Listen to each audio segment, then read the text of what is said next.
Okay, this is the one scene I know very little about, but I know people. Okay. It's not about acting. It's about, once I said, like before I said, the depth of your humanity and how far you're willing to go. There is no acting. There's only life. So just take it. Okay. So you got to realize, when I say there is no acting, the script's been written, the words are there, the author's been paid. Just give us choices. Okay.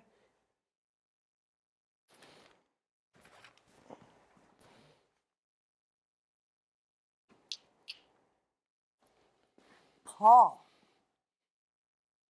Paul. Huh? I know you've been out. What? You've been out of your room. No, I haven't. Paul. Be mindful of the camera. Paul. My little ceramic penguin in the study always faces due south. I don't know what you're talking about. Ceramic. Stop you. penguin. She's a, in a way, she's a killer, right? Okay. Have you ever met a serial killer? Besides you now. No. No, I've only played them. But, you know, I've played serial killers. I teach people how to play serial killers. Here, put the knife away. Okay. But anyway, in my building in Manhattan, anybody remember the Cannibal Cop? It was a big serial about the Cannibal Cop. It was big in the news. Christopher Ashe. He lived 2 floors above me. He's 6'8". His family is, oh God, we're filming this. Let's just say the entitled. And he was 6'8", and he had trouble with, let's just say kids. And now what happens is he hooked up to this website that wanted to kill people and women. And he was 6'8", and he was the one that, not the leader, but he was the one that they kept in prison because he was the most dangerous. And when I would take my dog for a walk, you know, now this is Manhattan. If anybody knows Manhattan, it's different than this area. In this area, they're so politically correct. You know, in Manhattan, you know, someone could run down the block naked, be like, "Hey, how you doing?" It's normal. It's New York. It's Manhattan. But you know, I'd walk the dog and go to the deli down the block, and Christopher would go like, "Hi, John. How are you? Ruby looks beautiful today. Can I pet him?" He can't bend down to pet Ruby because he has sciatica. So he'd pet my head. Thank you for letting me pet Ruby, John. So there was like this disassociation. There's no real, I'm sure you admire him, but I want you to kind of not really connect with him. Okay. Does that make sense? Just try something different. Okay. Hi, Paul. How are you?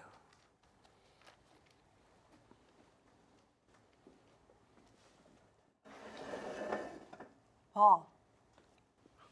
Paul.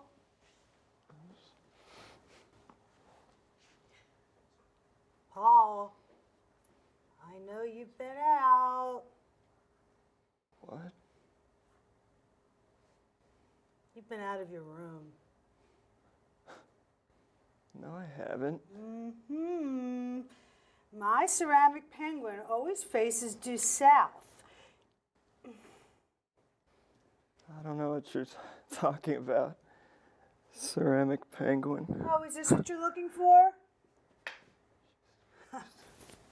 Yep. You've been out of your room twice now, Paul. At first, I couldn't figure out how you got out. All right, now you've connected him to getting out, and is this what you're looking for? Now, you have a child. I know you're too young, but you have a child, right? Now, what's your child's name? Paul. Really? Yeah. When you caught Paul doing something, you reprimanded him. When you speak to an adult, like a child, It's called emotional assassination. Okay. Paul, let me tell you something, Paul.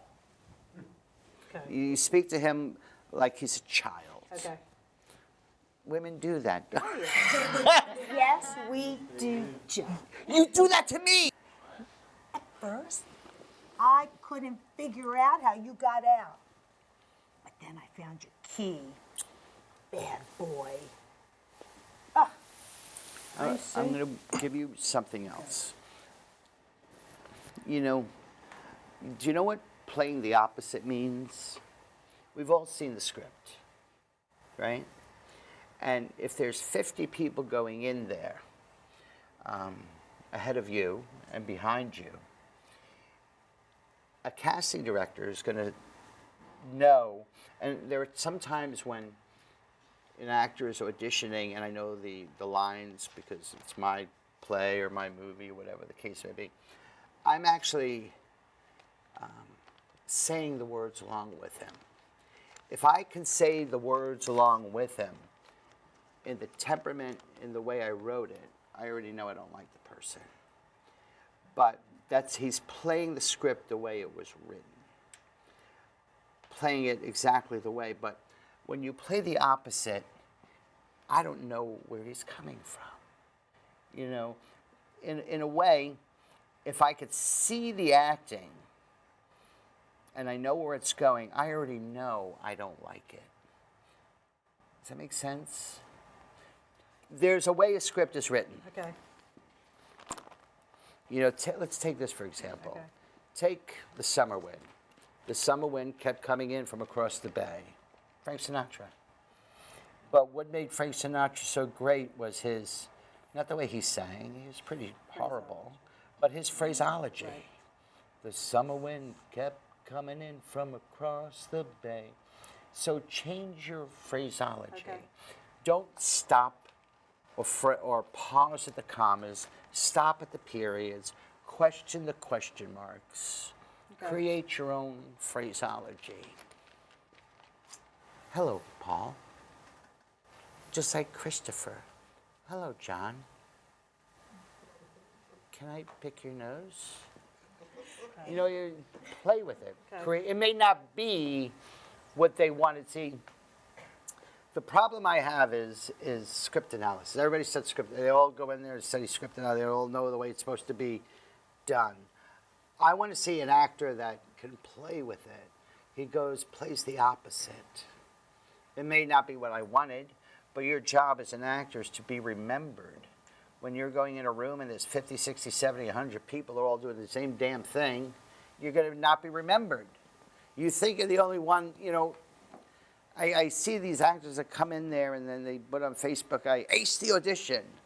It was my play that they auditioned for. I'm like, no, you didn't. I didn't say that. I just pressed like. But be different. Okay. Walk in there and say, how is this person going to do it, and how am I going to do differently? So the complete opposite of how I practiced it. Just completely different. I'm just kidding. Yeah. Okay. You could do it, Marla. Yeah, I can do it. You know, you've been on House of Cards. You've had big roles on House of Cards. You've seen the way, who's the people on House of Cards? Robin Wright and Spacey. He's a brilliant actor despite what happened. Me too.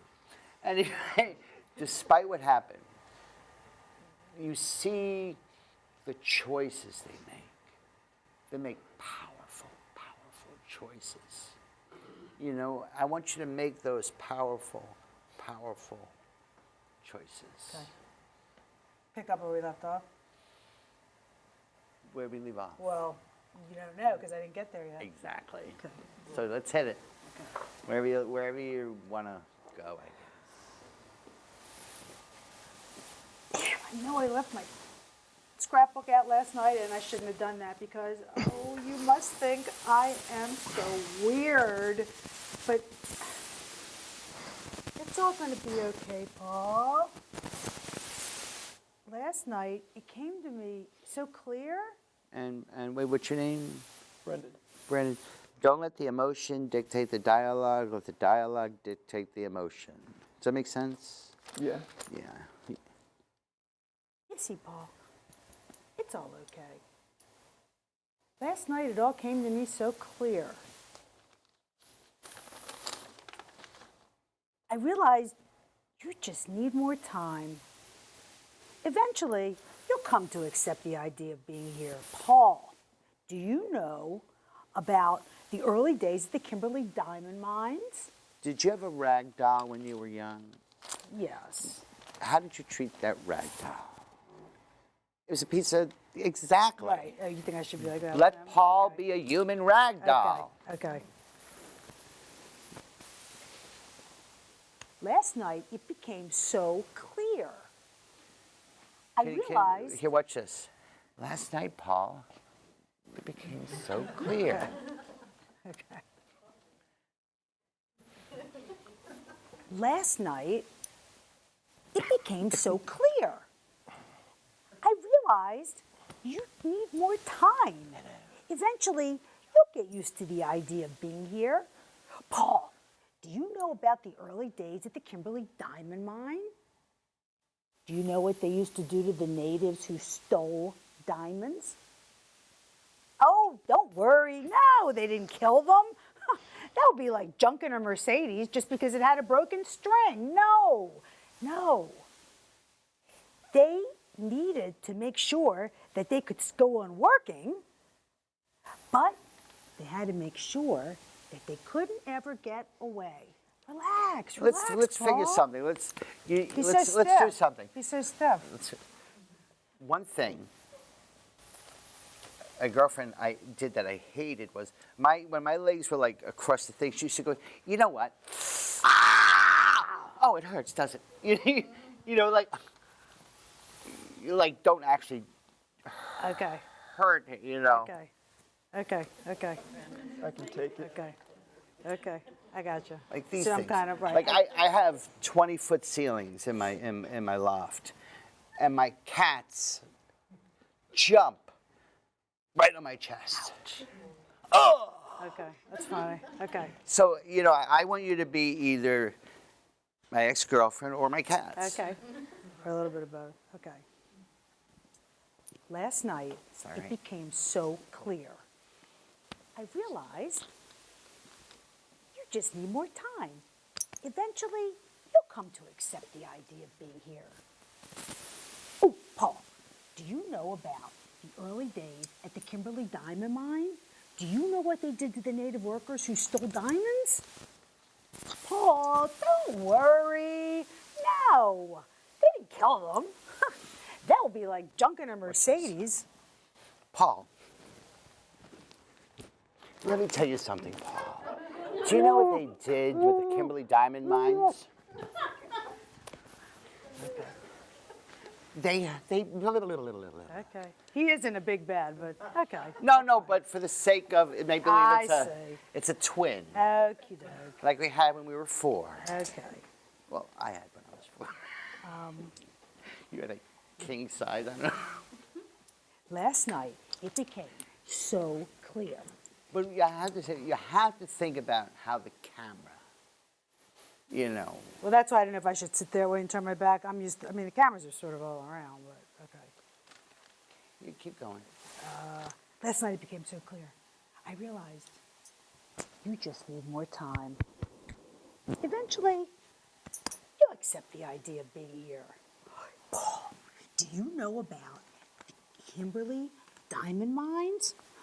Do you know what they used to do to the workers who stole diamonds? Oh no, don't worry, they didn't kill them. Ha! That would be like junking a Mercedes just because it had a broken spring. No. In fact, they needed to make sure the workers could keep on going. But they needed to make sure that they could never, ever run away. The operation, it was called hobbling. Annie, whatever you're thinking about, please don't do it. Now don't fuss, my little Paul. Why would I run away? I'm a writer. It's all that I am. I've been doing my best work. Maybe give him a kiss Even before you you- do that. Even you said I've been doing my best work, didn't you? Didn't you? Why would I run away from the place where I'm doing my best work? Don't Doesn't fuss make now. sense. Don't fuss now, darling. It's all for the best. Annie, for God's sake, please. Oh, good. Okay, we're almost done. Shh. Hey, just one more. Whack. God, I love you. Let's take that whacking again. One thing when people are shot on camera, when you're shot in real life, it hurts for a little while, doesn't it? You whacked one thing. When we whack the other one, it does hurt. The other side of it hurts. So you want to give the whack. Right. But what happens is when you whack the other one, it should then again also still. Right. You got to come in with that other. Ah! You know what I mean? It's not just like one-sided. Like, yeah. Okay. Yeah, You know what I mean? Like I was going into shock afterwards. But Okay. I hear what you're saying. Okay.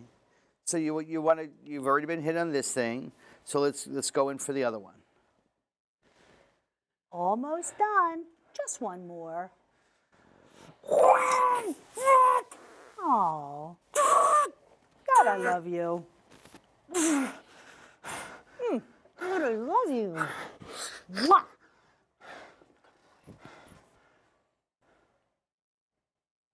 That's my boy. That's my boy. All right. Let's take that love. We played with the I love you. Okay. Just like you never really love him. You like. She loves him. But She's obsessed with him. love is just a word. It's an excuse we make up for something we don't have. That's what she has. She's not in love. There's love like you actually do love the person, which is beyond words. There's that kind of love. But then there's love out of necessity. I think that's her love, Okay. which is psychologically imbalanced love. Like the girl with the mustache. That loves you. No. But then I love you. You know what I mean? Okay. She just happened to be, there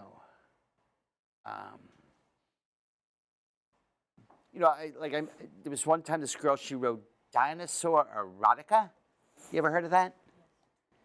That's true. There's dinosaur erotica, and she was possessed by writers that write dinosaur erotica. You're not possessed. You're not infatuated with him. You're infatuated with what he writes. Does that make sense? Yeah. Okay. So it's not like love. Right. Like, here. Come behind me and hold me like this. Hold you like. Yeah. Titanic. It's not that.